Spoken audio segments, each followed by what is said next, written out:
Hi everyone, Bandanner here. I hope you're all doing well. Welcome to this week's WARNO dev blog, the second part of the EA Pack Plus. Today we're taking a look at the Rügener Gruppierung. So they start off just by reiterating what the EA Pack Plus is. We won't go into that again, but let's move on to the National Volksarmee Rügener Gruppierung.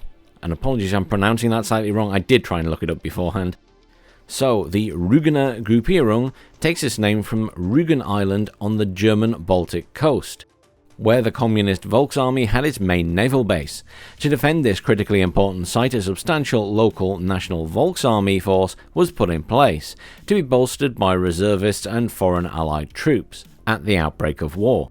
These formations, mostly training units and Navy personnel, were to guard the base against the threat of a NATO amphibious or air assault.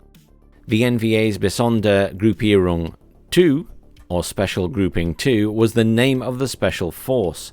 Next to Rügen Island, the mobilized defensive battle group was to secure the key Sassnitz ferry port, through which much of the Warsaw Pact strategic supply entered East Germany. It was expected that this direct link to the USSR would be one of the first targets in a military exchange, with the East German and Soviet military fully expecting a naval assault by American Marines. The officers of the military academy, oh wow, this is going to be one to butcher, Officershochschule. The Germans like to do that. They don't just have separate words, they just add words together and make it even longer. Anyhow, I digress. Together with the staff of the neighbouring military technical school, they would together take command of the Rügener Gruppierung. The formation would also be composed of local motorized rifle units, engineers, a military transport regiment, and reservists. So, the Rügener Gruppierung in more detail. How will it look in WARNO? Consider it the second special group of East German National Volksarmee, the other one being already in the game in the early access pack featuring the Berliner Gruppierung. In much the same fashion, the battle group contains various independent formations under a single command. In our Berlin case, the No. 1 Motorisierte Schützen Division formed its core, while the Rügener Gruppierung, we are talking about a whole array of local East German units, further reinforced by reservists. As mentioned, divisional staff would be provided by the Officershochschule. I hope I don't have to say that word again. Anyhow, this HQ troop also provides the battle group's coat of arms in WARNO. Since the island of Rügen was very close to the Polish border and surrounding naval infrastructure a key asset for the Warsaw Pact, it was intended for the Poles to send additional forces to bolster the East German garrison quickly. As a result, much like the Belgians are teased with the base game's West German 2nd Panzergrenadier Division, the Rügen Gruppierung will play host to the first Polish units in WARNO. Okay, next up we have the usual list. So, first up are logistics. So this is pretty good in terms of slots and cost. Although the battle group's command structure was only semi-permanent, its logistical base was well established thanks to the naval infrastructure on Rügen Island. This will be reflected in the battle group. So the command vehicles are mainly non-combatant. The UAZ 469 Command, the SPW-60 PUM, an East German variant of the Soviet Shika introduced with the air assault, and also a new helicopter, the Mi-2D.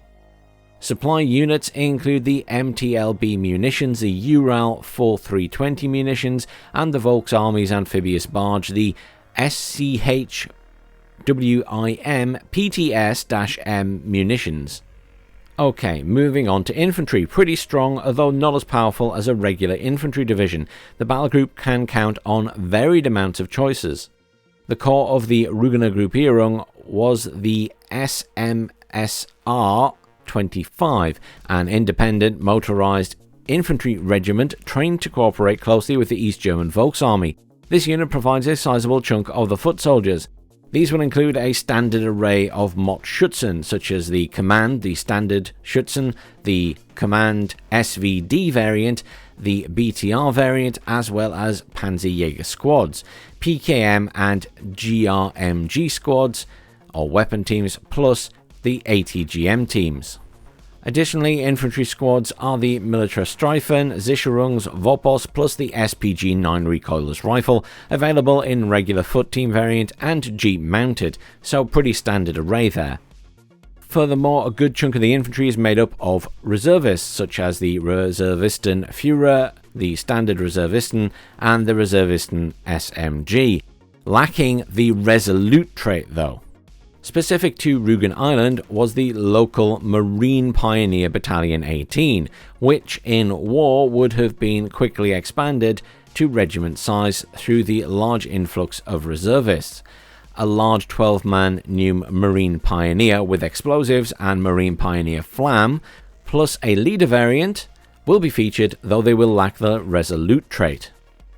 And finally, a handful of Polish mechanized infantry will make their debut in WARNO. These come in the form of the new Piechota Zemek? Or is that Piechota? I'm not sure how that would be pronounced. Anyone who knows Polish, please do let me know in the comments.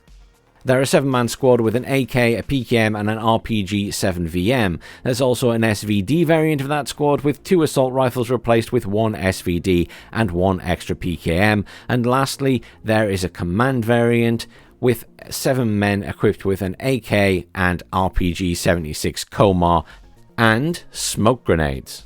Yes, you heard that right, smoke grenades. Anyhow, Polish infantry will ride into battle in either the new Star 266 truck or the Topaz 2A APC, which is a modified BTR-50. Okay, over in the artillery tab, it's rather average as this battle group didn't have any dedicated artillery reserve. Most of the pieces available were regimental guns or simple mortars sourced from local artillery or engineering schools. These include the WFRM 40 120mm mortar, the D30 122mm, and the M46 130mm howitzers. One new and quite rare unit is the SPW 50 PKMRF, with the MRF standing for Minenraumfassung. This is a mine-clearing vehicle designed to fire 2 massive coffin-shaped explosive charges to clear enemy minefields. When used as improvised MLRS, it can deliver a devastating set of explosives at a short range. It only contains 2 shots and no other weaponry. Consider this an East German... I had to do a double take there. This is such a bad pun or joke, Eugen. Oh my god. They're calling it the East German Puritino. Moving on quickly to the tank tab, it's mediocre in terms of slots and cost, but with some new options. The East German armour is quite rare in this area. There are some KPZ T55As, including the command variant, and the SPW 40 P2 Maljukta P, courtesy of the S-MSR25. A single card of the KPZ T72 is also featured. A handful of these more advanced main battle tanks were located in a training and conversion academy near the Rügen Island. Drawn from reserves, a new National Volksarmy unit, the PAK K52 85mm, which was a Czechoslovakian-made towed anti-tank gun with performance quite similar to the D44. It lacks the Resolute trait, however. The Poles will also provide a single card of their trademark T55AM Merida. Consider it an improved T55AM too. Recon is a very good tab, and despite being far from the front line, it has plenty of naval helicopters and Grenztruppen to watch over the East German sea frontier. Classic Recon units featured are the Aufklärer, the Aufklärer PT-76B, and the Grenzer squads.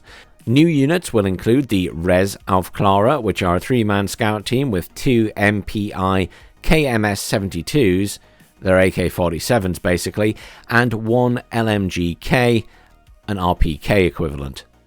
Lacking the Resolute trait again. They can either deploy in an armed or unarmed UAZ 469 Jeep or the new BRDM-1 armoured scout car. Other new units are the PIO Auftrauscher, which is a scout engineer diver from the Marine Pioneer Battalion 18. These squads are reinforced by reservists, making them an 8-man recon squad, fielding the MPI AK-74N and LMG-K and explosives, but they lack the Resolute trait, but will be coming with the Shock trait. However, the cream of the crop will be the elite KSK, or Kampfschwimmer Kommando 18. These are the Volksarmy's combat divers. These are special forces much like the NVA's version of the US-style Navy SEALs. The Rügener Gruppierung also contains the Naval Helicopter Squadron 18, the sole user of the new AUKL.MI-14PL. Although dedicated to anti-submarine hunting, this specialized helicopter carries a ton of sensors and electronic equipment, making it the first domestic East German radar recon helicopter in WARNO. Used alongside the Mi-14PL for naval surveillance was the Aufkul Mi-8TB. This was a variant similar to the regular gunship variant, but used instead as a recon helicopter and decked out in a classy blue naval livery. Our existing models have been tinkered with for the time being to accommodate the Malyukta rails, but will be redone entirely for the division. This will apply to this new unit as well as existing Mi-8 variants. AntiAir is another strong category, likely being the battle group's strongest thanks to its function as an anti-landing battle group.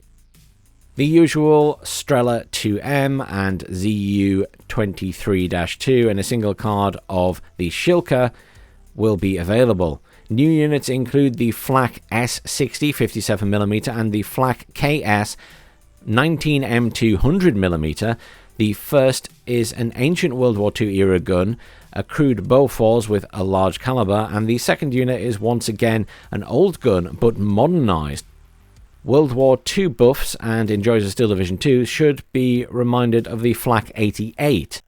This Cold War piece is a similar dual-purpose AA and AT gun, though its anti-air effectiveness lies more in quick-firing barrages and suppression rather than accuracy. However, in a sneaky feat of engineering, it is designed to fire the same ground shells as the T-55A, making good use as a secondary towed anti-tank gun.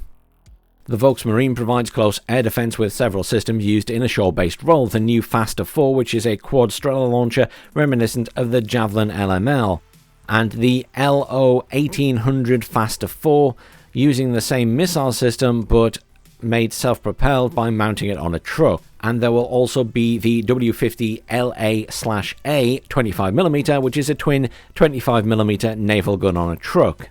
Lastly, a beast of a unit. We attached some old and rear area defense SAMs to the battle group in the form of the 2K11M Krug M3, which was the Cub's ancestor. Two massive SAM missiles capable of pulverizing a small plane by just flying into them, featuring a range similar to the Buck, but due to their obsolete targeting and onboard electronics, can only engage aircraft, not helicopters.